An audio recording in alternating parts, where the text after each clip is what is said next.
Hello and welcome to another one of Berth's crazy robotic videos. Today I want to kind of just have a little ramble about my journey with MakeBlock. So I first got introduced to MakeBlock on the Kickstarter website in 2012. I backed the product. Here's my backer's piece of paper. I didn't even know, I found that in the garage randomly. I backed it because it was a robotics platform designed for kids. It was Arduino based, so open standards, which is really good. But in all honesty, I backed it because it was compatible with Lego. So they did a lot of sensor boards that allowed you to plug in your Lego motors and Lego sensors into this type of product. And you could build Lego on top of it and stuff. So they kind of took the Lego angle, which was my kind of main platform at the time. I was building lots and lots of stuff out of Lego. And I could then use, other stuff with it. So I've always branched into any shields, like the Raspberry Pi shields, the Arduino shields, any kind of platforms that integrate with Lego was kind of one of the things that really interested me. So this was my original MakeBlock project that I backed, really cool.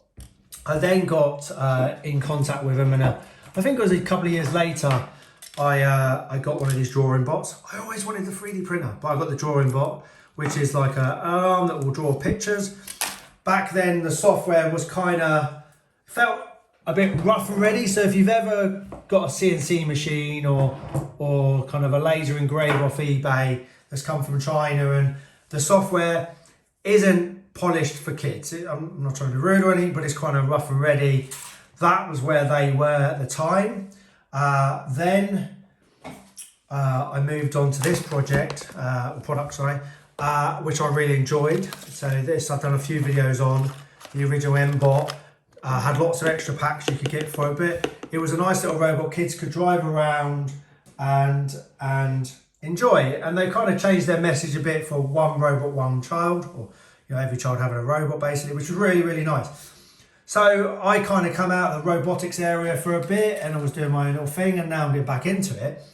I had a really good call with MakeBlock last week. And so they have been really nice to me and sent me their latest products. So this is the M-Bot 2.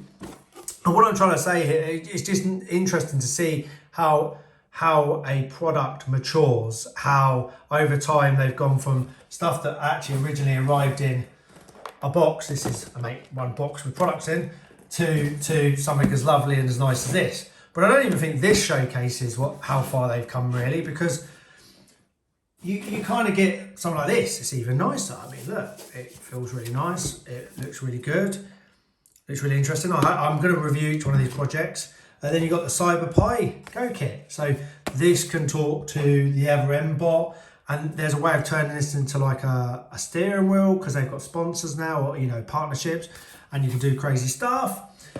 And then you've got this awesome project as well, which I'm really interested in this one, because even though I love the fact my kids use their iPads, they're into technology and stuff like that, it is really nice when they're not on their iPad. So if they could learn without always being at screen time, I really think that is in the market that is a good idea at the moment.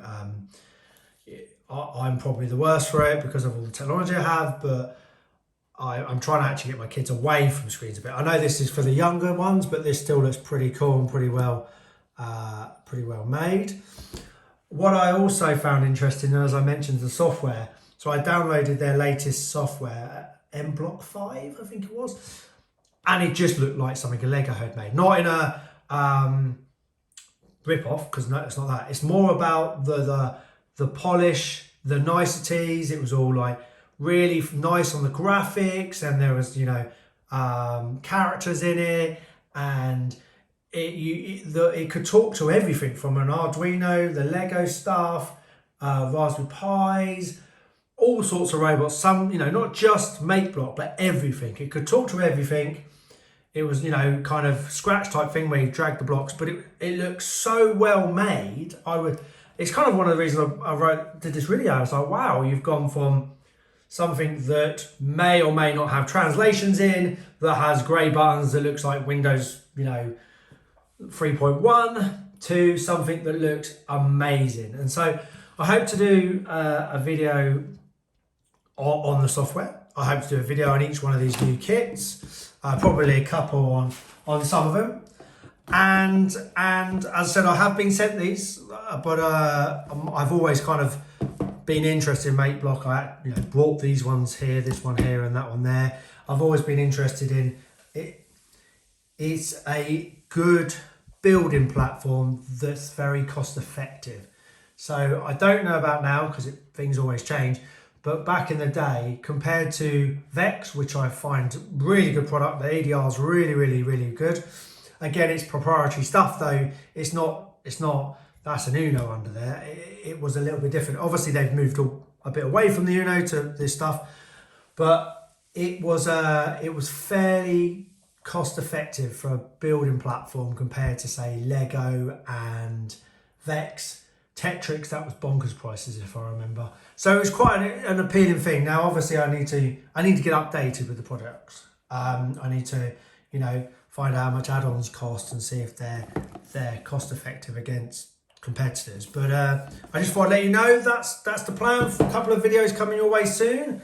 Let me know your comments, and if you're interested in any particular robots, even to get the old ones going, that'd be great. Thank you very much.